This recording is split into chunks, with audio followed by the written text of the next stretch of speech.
ગુજરાતમાં મેડિકલના વિદ્યાર્થીઓ માટે એક અત્યંત મહત્વના સમાચાર સામે આવ્યા છે. Indian medical association IMA Gujarat state branch દ્વારા રાજ્યના મુખ્યમંત્રી શ્રી ભૂપેન્દ્રભાઈ પટેલને પત્ર લખીને મેડિકલ બોન્ડ નીતિ રદ કરવા માટે ફેરવિચારણા કરવાની માંગ કરવામાં આવી છે. હાલની નીતિ મુજબ મેડિકલ કોલેજમાં સ્નાતક, એમબીબીએસ અને અનુસ્નાતક પીજી અભ્યાસક્રમોમાં પ્રવેશ મેળવતા વિદ્યાર્થીઓ માટે 1 વર્ષની ગ્રામીણ સેવા બદલ અનુક્રમે 20 લાખ અને 40 લાખ રૂપિયાના બોન્ડની નીતિ અમલમાં છે.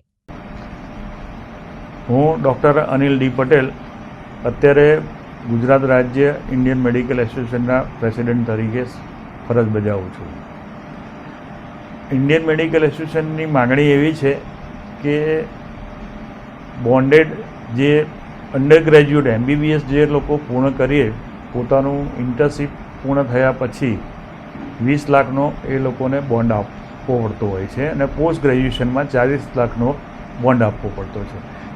એના અંતર્ગત એ લોકોને ગ્રામ્ય વિસ્તારમાં જ્યારે પણ પોતાનો અભ્યાસક્રમ સ્ટડી પૂરો થાય પછી ગ્રામીણ વિસ્તારમાં એ લોકોને બોન્ડેડ આધારિત જ્યાં પણ સરકાર કે ત્યાં ફરજ તરીકે બોન્ડેડ આધારિત ફરજ બજાવવી પડતી હોય છે.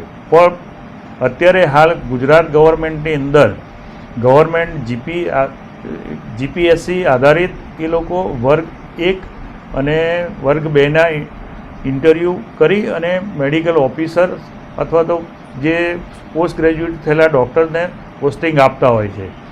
અને જે બોન્ડેડ જે વિદ્યાર્થીઓ હોય જેને પોતાનો આખો અભ્યાસક્રમ પૂરો થઈ ગયેલો છે, એમબીબીએસ પૂર્ણ થઈ ગયેલું છે, એવા વિદ્યાર્થીઓ એવા ડૉક્ટરોને બોન્ડના આધારના લીધે ગવર્મેન્ટ એમના નિર્ધારિત સમયની અંદર એ ગ્રામીણ વિસ્તારમાં જે આજે એ લોકોને જગ્યા અને નોકરી આપવી જોઈએ અથવા બોન્ડના એમને મોકલવા જોઈએ એ આપી શકતા નથી.